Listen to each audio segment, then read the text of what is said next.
Welcome back to React Roundup. I'm your host for today, Jack Harrington. And with me is my esteemed colleague, Paige Niederinghouse. Hey, everybody. And our special guest for the day, Shaun Evening. Hey, how's it going? Yeah, it's going really well. Hey, folks, this is Charles Maxwood. I've been talking to a whole bunch of people that want to update their resume and find a better job. And I figure, well, why not just share my resume? So if you go to topenddevs.com/resume, you enter your name and email address, then you'll get a copy of the resume that I use, that I've used through freelancing, through most of my career, as I've kind of refined it and tweaked it to get me the jobs that I want. Like I said, topenddevs.com/resume will get you that. And you can just kind of use the formatting. It comes in Word and Pages formats, and you can just fill it in from there. So, Shaun, let's talk about what brings you to React Roundup today. Well, I have been invited by you lovely folks to talk a little bit about Storybook, and specifically what I typically focus on, Storybook integrations. Storybook's awesome.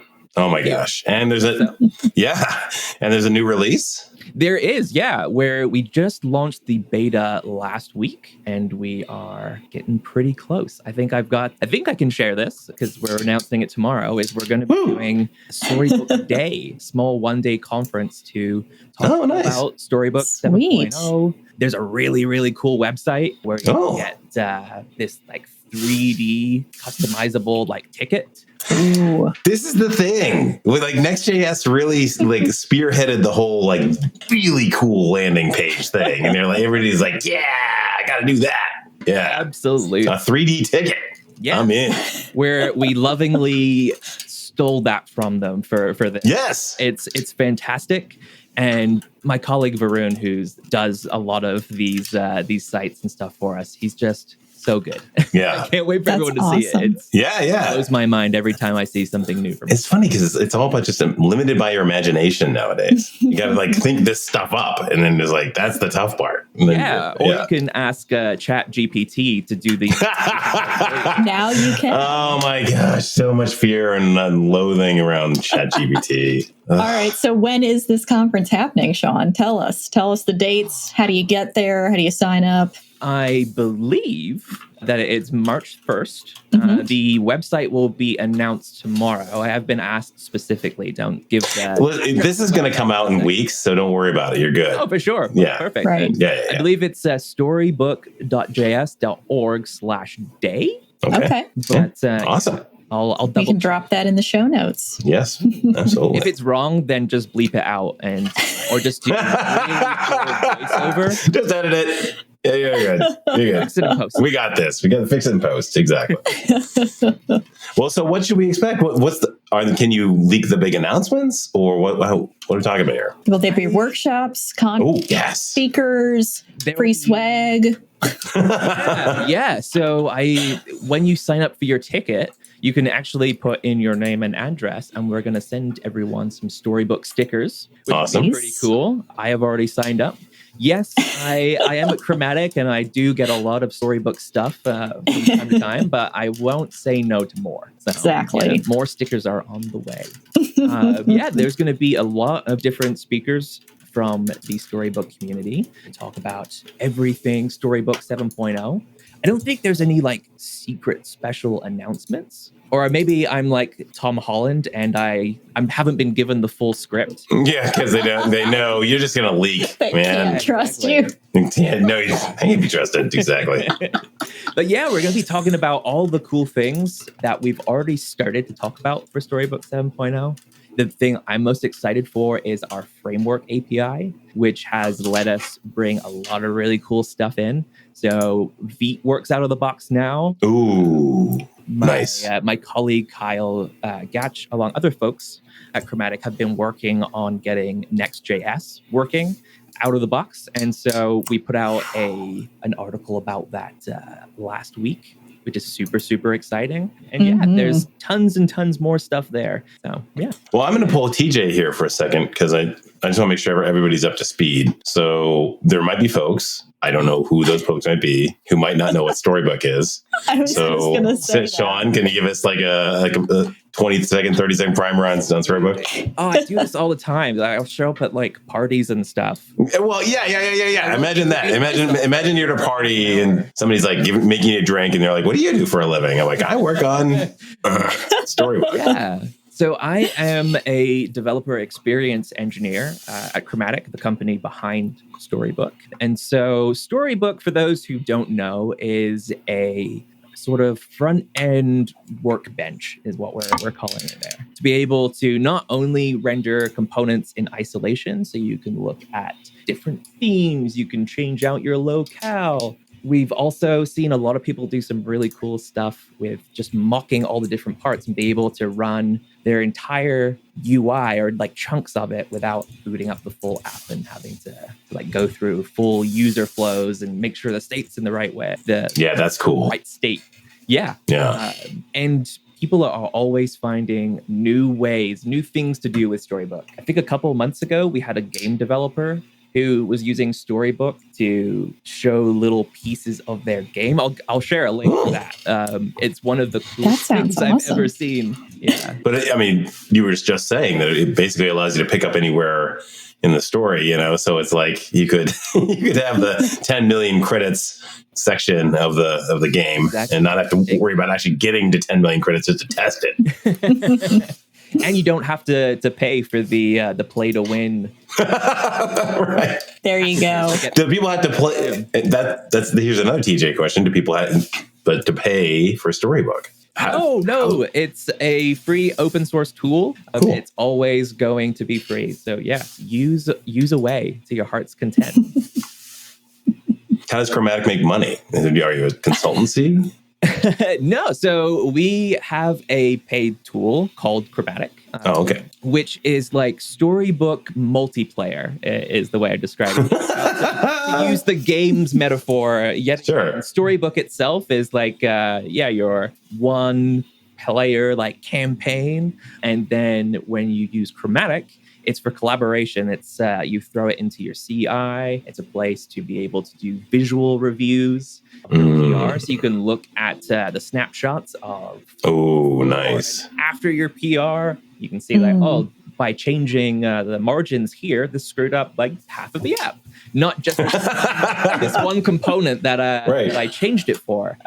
So it's a really awesome way to be able to pinpoint those visual differences. Yeah. Does it do fuzzy matching and all that? Fuzzy matching, as in like. Well, like you can basically run a unit test about the UI, about the state of the UI itself, like to hit the margin bug. Yeah. Okay. Yeah, absolutely. Oh, very cool. So it will actually do a little onion skin over.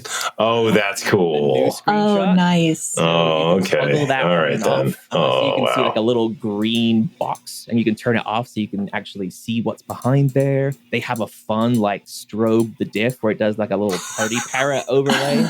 Lots and lots of fun. All of the critical features. Yeah. Right. Yeah. The things developers need. Yeah.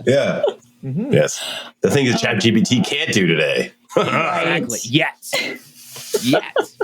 Yeah. Oh man, I could have used this last week. I introduced a bug on myself, a CSS bug, and it was because I had set a manual width for something, and then it, of course, decided it was not going to scale in any direction because I had given it a hard width of like 70 pixels or something. So I spent an hour figuring out how I had done that to myself, but this would have probably saved me a lot of time.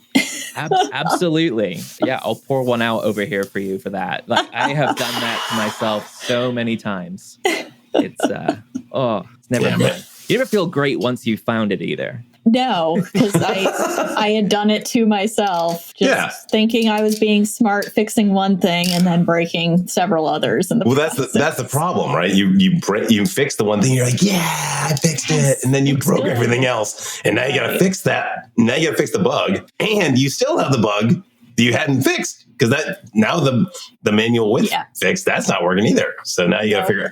Now you actually have to do the real responsive thing, which is man, painful. Figure out the right way to fix this. Oh, it's got to be a Flexbox. Pretty much. I have to learn Flexbox for the 18,000th time. Which one is it? Justify content? I know. Flexbox or column. Oh God. Yeah. Oh, Flex Pro is the worst. I can never get that one right. Oh, yeah. Oh, but Shaun, tell us about some of the new things that are coming. So one of the things that we have that we actually originally asked you to talk about was Material UI and Storybook. So maybe you could tell us a little bit about how that works together. Yeah, absolutely. So we've been thinking a lot about integrations into Storybook, which we've classified like 3 different things that we would consider an integration. You've got add-ons, which for folks that have been with Storybook for a while, they will be quite familiar with that. It's a little configurable piece of code that does the hard work for you, getting something plugged straight into Storybook and ready to go. What we have begun to do, we released this on our website a couple weeks ago, is it's now called the integration catalog instead of the add-on catalog. So we've got 2 new kinds of integrations.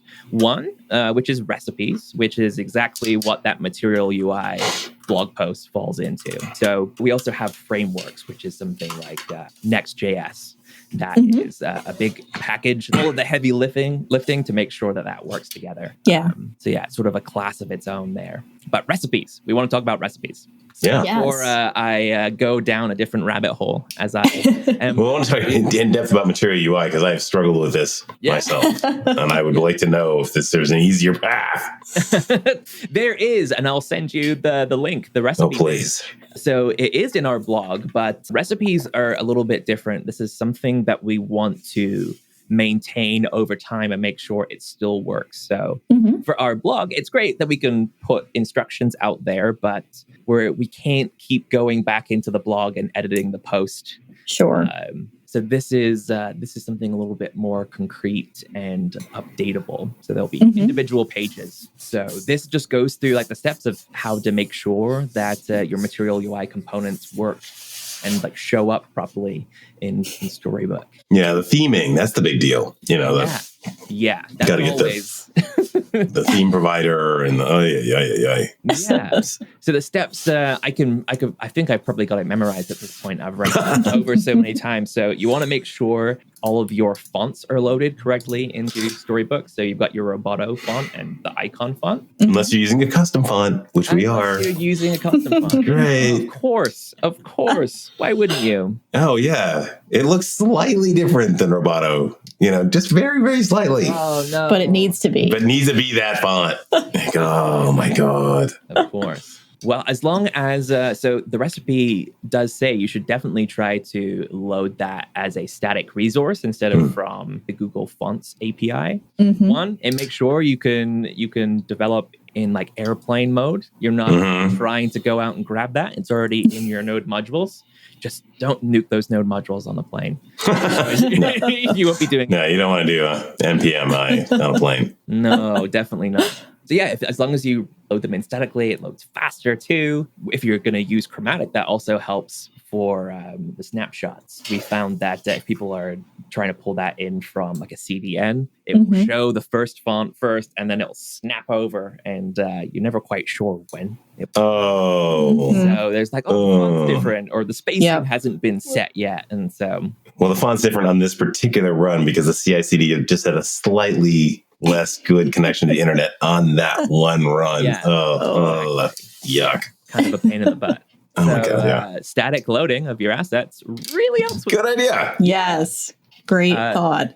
Yeah. Next step, you want to add the theme provider if you want to use custom themes. So we do that via a Storybook decorator, which is a function that takes in a story component and the whole context object of Storybook, and then it can add some stuff around the story. So for React, pretty clear cut, you can put more components around the story component, like a theme provider or your 18 different providers. Yeah. Yeah, exactly. Yeah, your I18 Next provider, or everything. Right. It's all there. Yeah. Do that as separate add-ons. As separate decorators. But you can do that. And that way, when you have a little toolbar tool at the top to toggle your theme, you can find what theme is selected through the context object. and you can set that to the theme provider so that your stories render with the correct theme. Nice. Yeah. And that, I believe, is the long and short of it. Yeah. I got to tell you, the workflow around Storybook is great because what it does is you got a very design-centric company that takes the Roboto font being slightly different very, very seriously.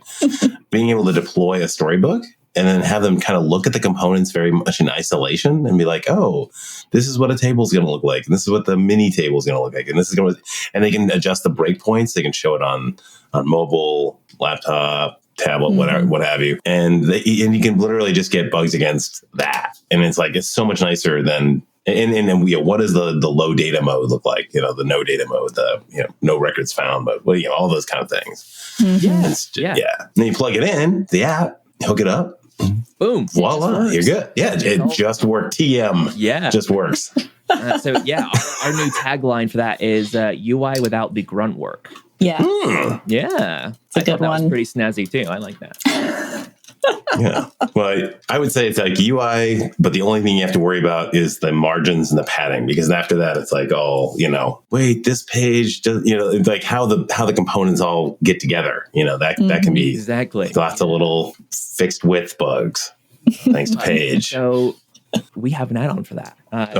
It's an Essentials add-on. Really? Called the Measurement and Outline. Oh, yeah. So you don't even have to open up your Chrome DevTools. It works the same sort of way, the same UI. You just hover over a particular element and it'll show you with the different colors and everything how much padding, margins, with the numbers and everything. It's awesome. Nice. Yes. Yeah. This one saved me so much time. Oh, yes. You get the little purple things, X number of pixels with the, just like in Figma. Yes. Yeah, right. This is Photoshop. Same thing. So you've got this for material, and you say you have integrations for lots of different things now. Do you have ones for other design systems like Ant Design, or what are some of the other really popular ones out there? Chakra.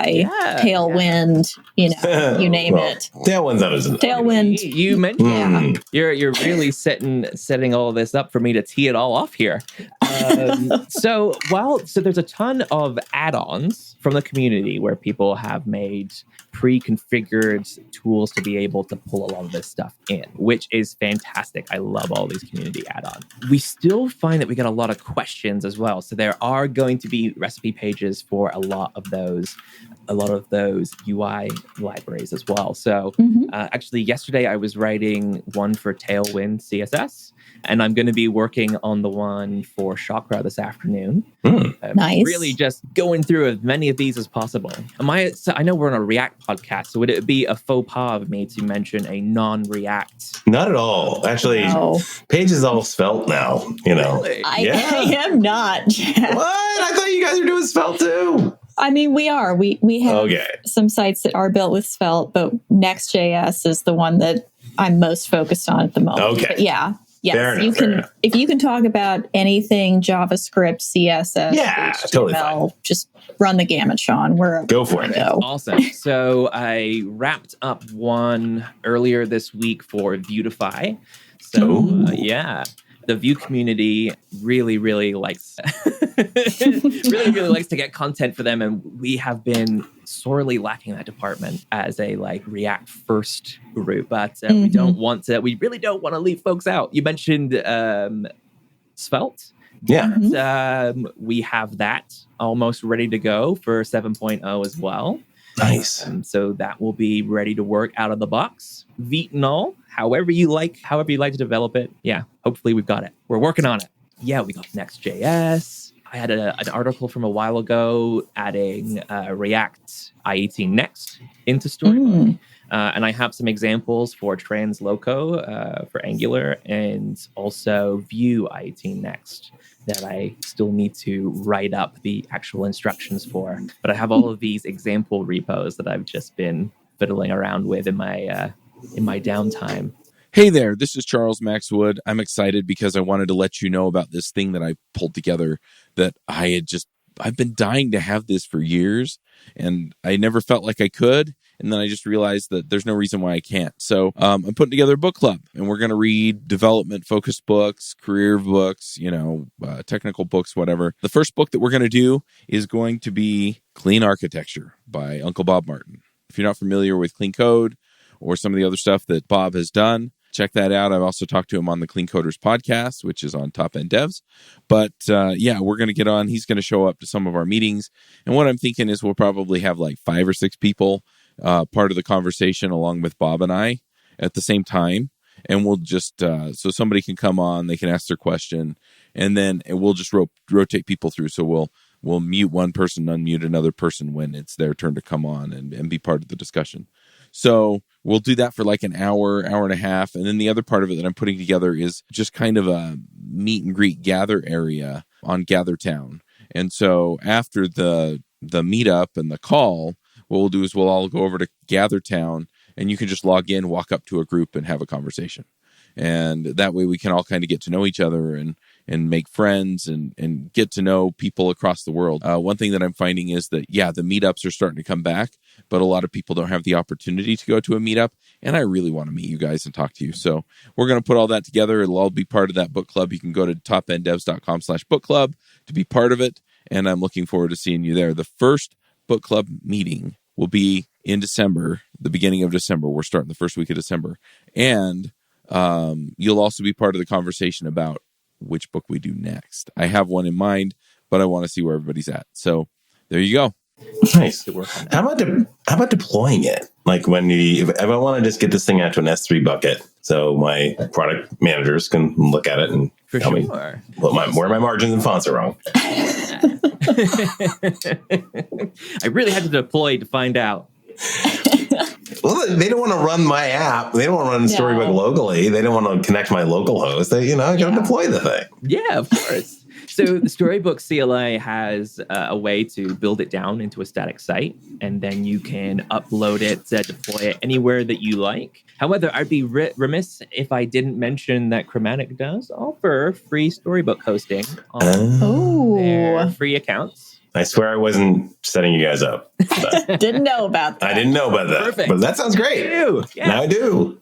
Yeah. So that's all free there. The free account has, I think, 3,000 snapshots a month. Mm-hmm. And then it's a certain amount over. But then there's paid accounts where you get like 35,000 snapshots a month too. But the deploying of Storybook, always free. Okay, cool. Sweet.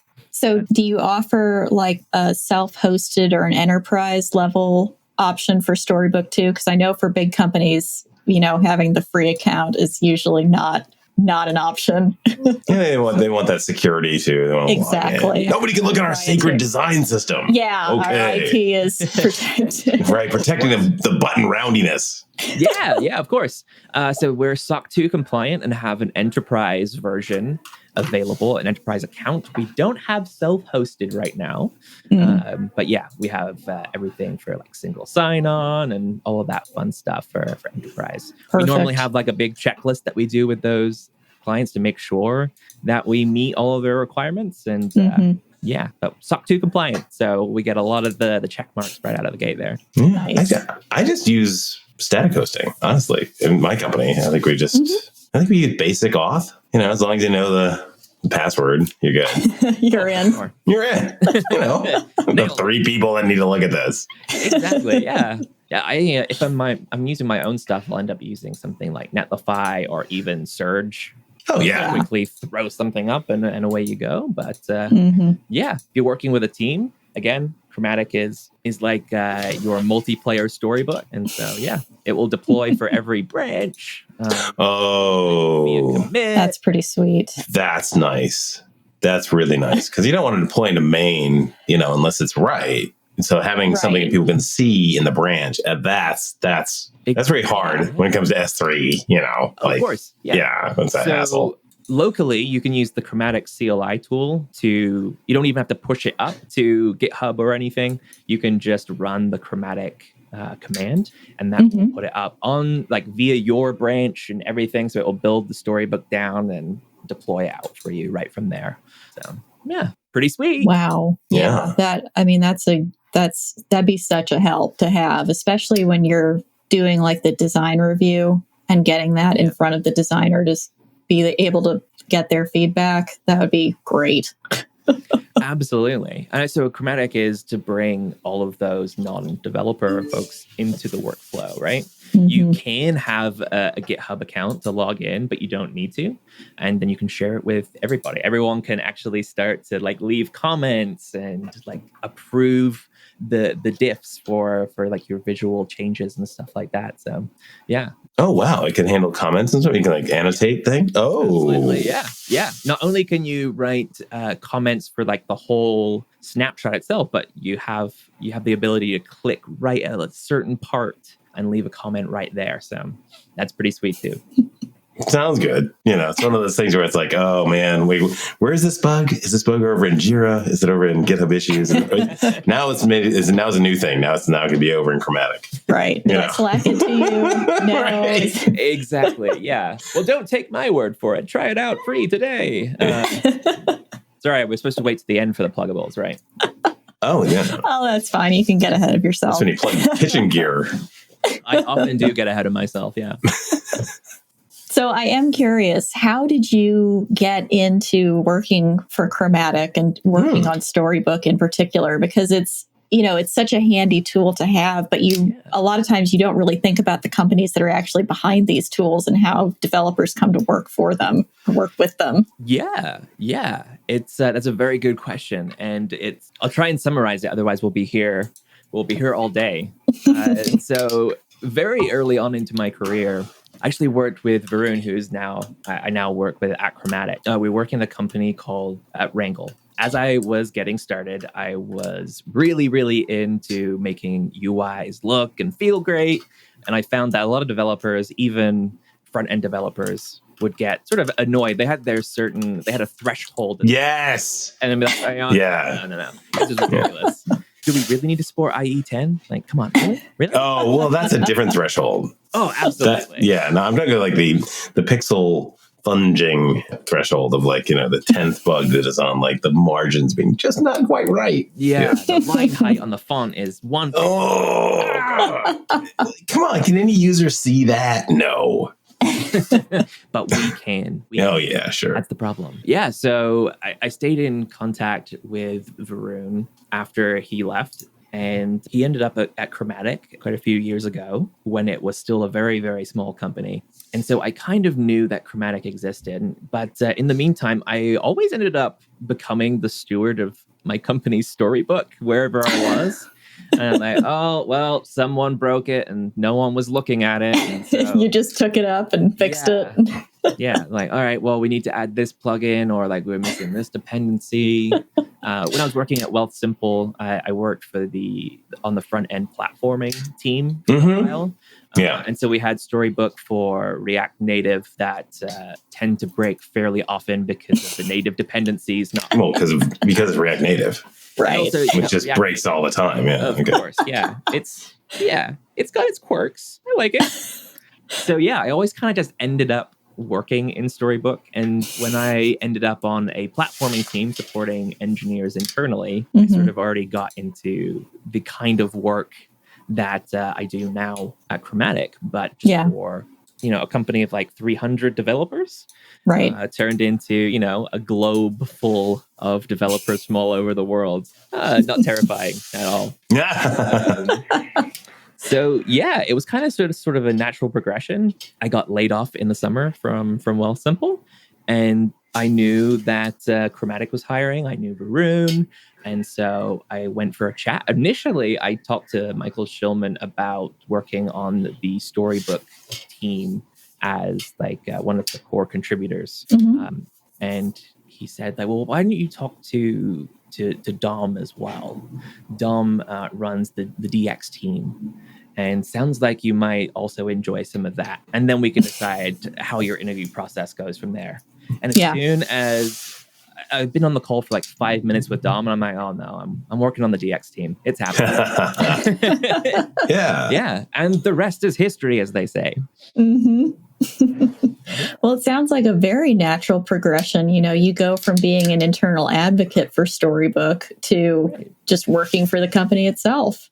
Exactly. Yeah, definitely.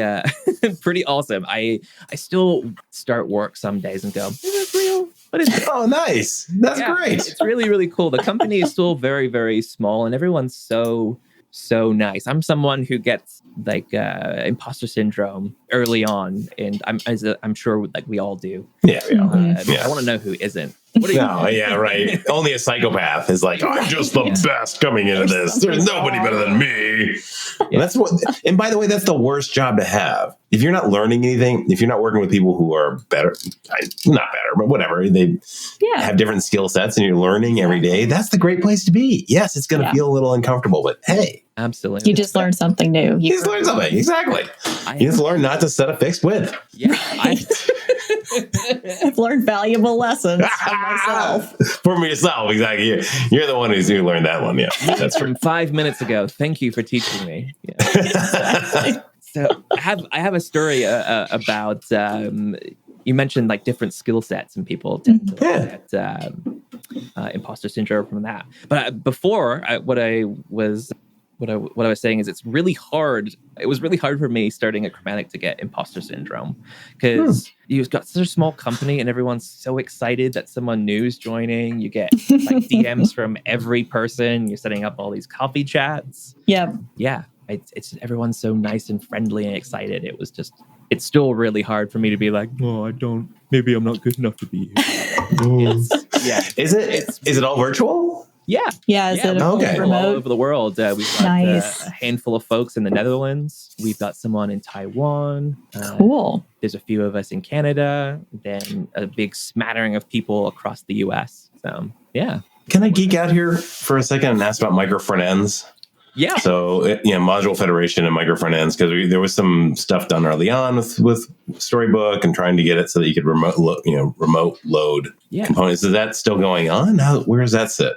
Or is that something you know about? So we have something called Storybook Composition, where if the packages that you, like the dependencies that you have a storybook, it will load that storybook into your own. So, for example, if like Material UI had a storybook. Oh, wow. That you would see all of the stories from Material UI at the bottom, and you could flick through all of that and see all the documentation, how it all works, all the code. And then you would get your theme on their stuff? Yeah. Oh, dude. Oh, okay. All right. Pretty neat. It is neat. That is neat. Because you don't want to rewrite all those. That's craziness. Of course, yeah. Yeah. So in the article that invited me on here for, we have a part about TypeScript and reusing the types there to generate the controls for your stories too, which is very, very handy. Because I don't want to rewrite all of those types and the controls to go with it. And not to sound too like I really have appreciated how good the TypeScript integration is with Storybook. Honestly, like it's really good. You did well. Pretty great. Yeah. It's getting better all the time. We just added Storybook 4.9 to TypeScript 4.9 to Storybook 7. There we go. I got the model up there for a second. So we get to use the new satisfies keyword. Yeah. Which means you don't have to add every single prop to all of your stories. So when you error out, it just satisfies the whole prop list, which is fantastic. Makes it so much easier. Yeah. I've been looking for a really good satisfies story, around like, why is this thing interesting? Because it's like, on face of it, you're like, but now it's like, oh, that makes wow, that actually makes a lot of sense. Yeah. So you'll start seeing that come up in our TypeScript examples soon as well. Ooh, fantastic. So one question that I have is, if you already have a project, let's say that you've already got a React application or something, and you wanted to start integrating Storybook into it, what is your advice to get started? Like, especially for those large projects that have lots and lots of components or lots of libraries they're pulling in, what advice would you offer to people to kind of get get going. Yeah, absolutely. So the Storybook CLI is a great place to start. If you run npx sb init, it will read through your project, try and figure out what kind of framework you're using, and start scaffolding everything out for you. And it even puts a little stories folder into your source folder with a few example stories so you can see what like how you would write stories for your project. And then from there, I heard this saying one time, if something's worth doing, it's worth doing poorly. Which on the face of it, like, bear with me here for a second. The idea is like, if you feel like you can't clean your teeth, like doing it for a few seconds is better than not doing it all. So taking the same approach there. Oh, okay. Sure. Like writing a story is better than having no stories at all. Yeah. And yeah, I like to take the sort of the Scouts rule of leave the code base better than you found it. Cleaner, better than you found it. Yeah. Yeah. If you happen to be in the Got right it. area, just throw a little extra story in, or your task, whatever you're in there for, and slowly but surely. It doesn't have to be like an all or nothing thing, which I know that we definitely get into the habit too, especially like larger teams, larger projects. Like, well, if we're going to commit to using this thing, we should do it. So there's not like 50 overdo it, tools. Right. Yeah, exactly. Yeah. But that just like that puts the blocker in our way of actually doing something that's going to be good for us in the end. And they're already in their own contained .stories.js or TS files. So in a day, if it's not working out, just RMRF, get them out of there. Yeah. Well, you know what's there's another like, don't let the perfect be the enemy of the good or something like basically. Right. Yeah. All of those inspirational poster sayings like, just give it a go. Try it. Right. Ship it. Don't wait for it to be perfect. That kind of thing. Hang in there, cat falling off cliff. Exactly. Yeah. Right. But for Storybook. We really need to come up with a line of inspirational cards for React developers. Like, absolutely. Yeah. That's a good way to approach it, though, because that's the same kind of approach that my team takes for linting, because we have a lint rule set up that when the build runs, it checks that we haven't added more lint to the project. It either has to be the same amount or less. And if it fails, it's because there's too much lint and you have to go fix some. But it's the same thing. It's really simple stuff to usually do. It just takes a few extra minutes to find some, fix it, and move on with your day. Yeah. I've worked with teams. I won't name any names or talk about give you the link to the repo, but we got to a point where there's so many lint warnings in the CLI that it was hard to see the lint errors, which the CLI was failing on. They're like, can we just only show errors instead of these warnings? No. You need to clean up warnings too. Oh my God, that's like the worst possible decision. That's like, absolutely. There's too much toxic sludge in my backyard. Well, let's just build a deck on top of the toxic sludge. Exactly. Just ignore What that. are you doing? What? Madness. If you ignore it, it will go away. What? Just don't look at them. Oh my God. No. Yeah. Oh my God. That's literally the worst programming story I've heard today. Which it's only 9 my time, so whatever. Right. Still early. Yeah, it's still early. Yeah. Oh God. I'm sure we all have them. We all have them. Oh But yeah. like at the end of the day, like you're working on a big project, you've got timelines and whatnot. I get it. Like making the decision, like, okay, well, I don't want to deal with this right now. I need to get this feature going. Well, yeah. But, it happens. But yeah, we should be able to laugh a little bit and kick ourselves in the butt for it too. Oh my gosh. Is there any this has been so much fun that I hate to actually end it.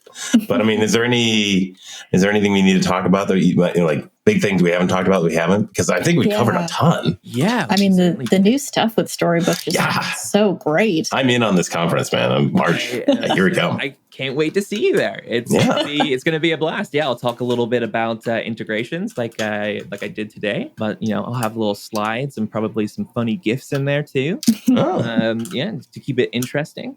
So you're going to be presenting, and then other people are going to be presenting as well, I'm guessing. Yes, lots and lots of presenters. I'll probably be up. It won't be long, but you'll see me. I'll be there. You'll be MC between ones. Here's a little bit of comedy. Keep it going. I'm emceeing.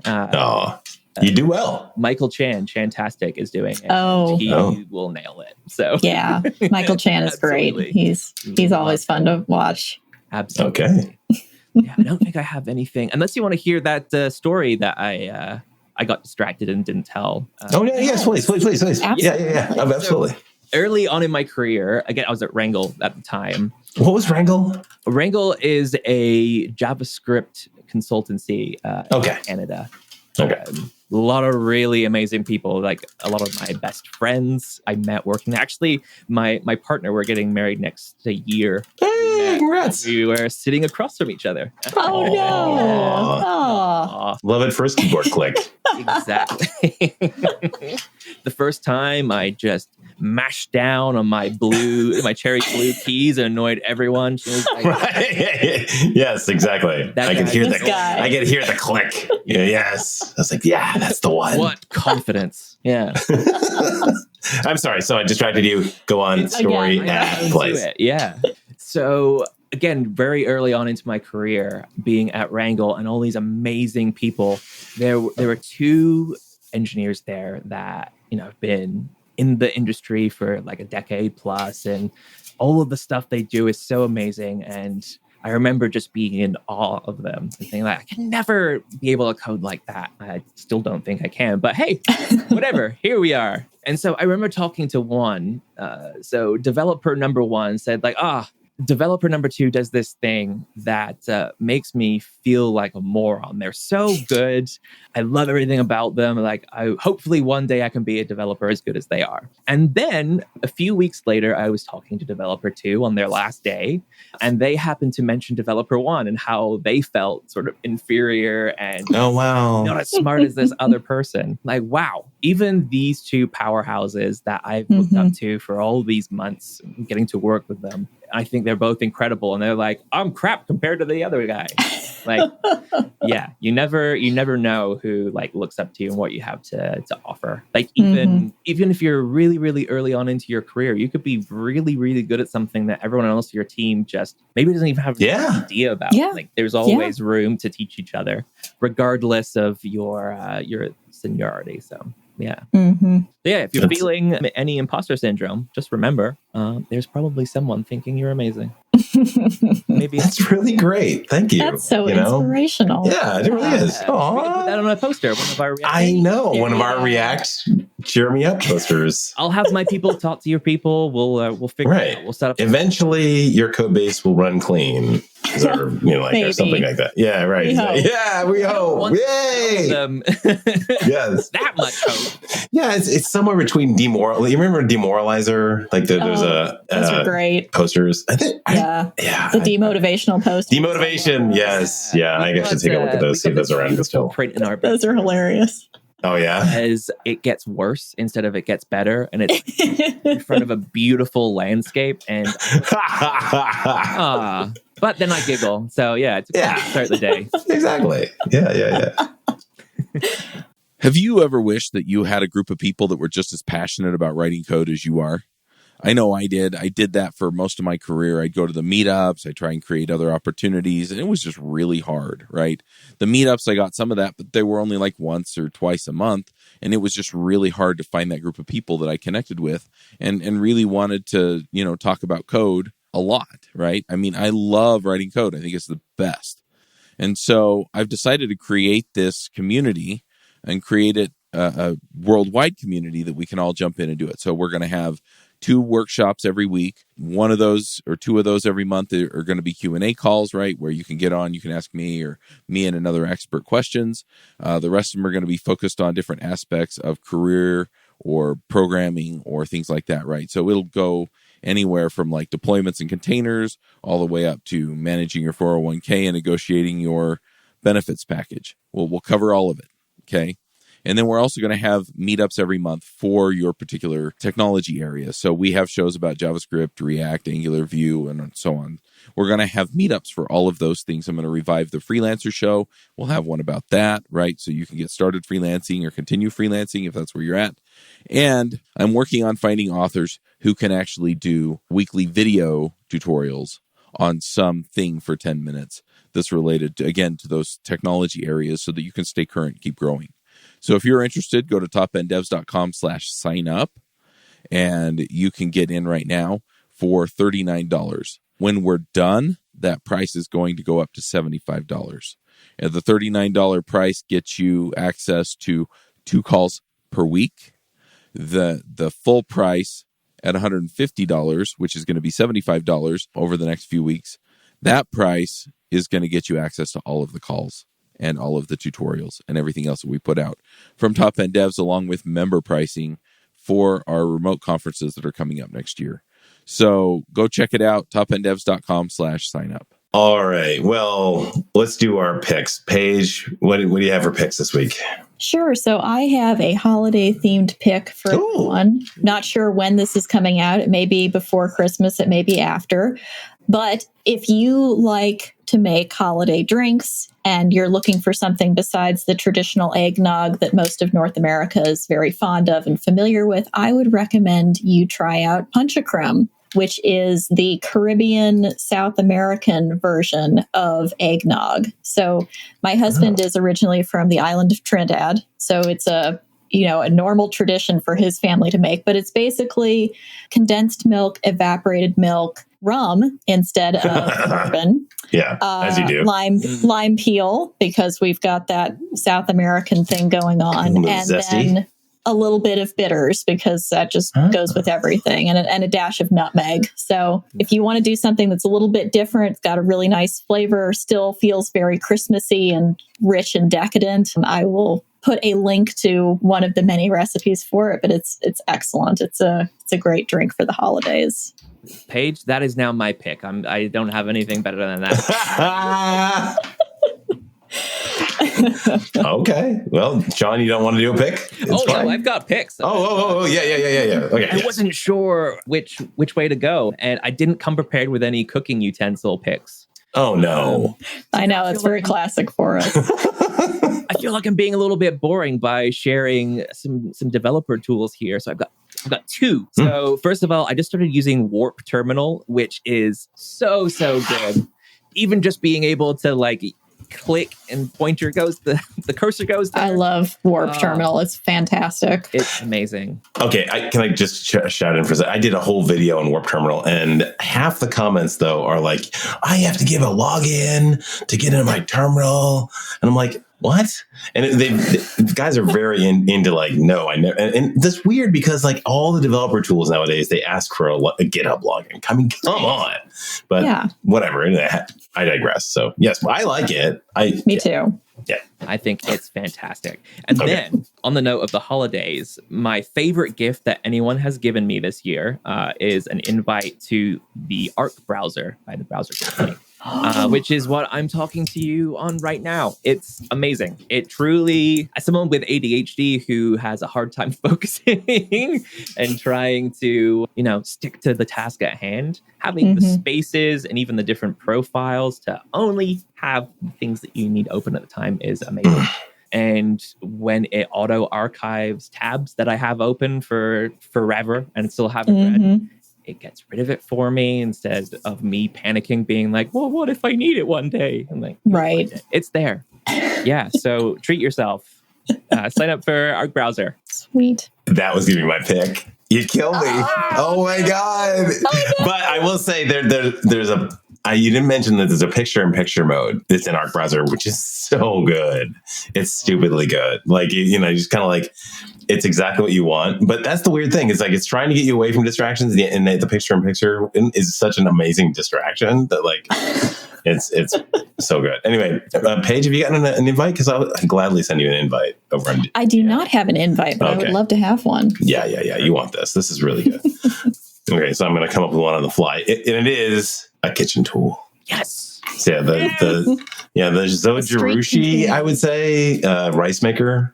My wife is like, I want my 10th rice maker because she's killed everyone previous. So it's there we go. So that's going to be either Christmas. My wife is one of those Christmas babies. So her birthday is just a few days before Christmas. So it's always it's just basically a pile. And it's this pile's that birthday. Some have Christmas paper. Some have. You're right. Yes, exactly. Yeah. You just kind of sum up by weight or something. Yeah.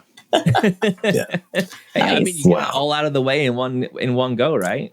Mm-hmm. You can think no, you do. No, it just means a lot of shopping, and it means a lot of shopping like right at the worst shopping time of the year. That's Like everybody. At least we're all, I don't know, we're all doing it online, but nowadays I want to still support local businesses. So it's like Absolutely all of that. Yeah. It's a toss up. It really is. Yeah. It's tough. Well, Shaun, this has been so much fun. And thank you so much for having me, Jack. Yeah. It's been an absolute pleasure. Yeah. Can't wait to have you on again. At some point. That would We can learn more. fantastic. Let's do it for the 8th release. Absolutely. Whenever that is. Storybook 8. Storybook 8. I don't think I can say. But Storybook Ocho. we are thinking about what will go into 8 as well, actually. So Oh boy. Good. it's a Oh, possibility. you should. I mean, I'm sure there's a roadmap somewhere. There certainly is, yes. Yeah. Yeah.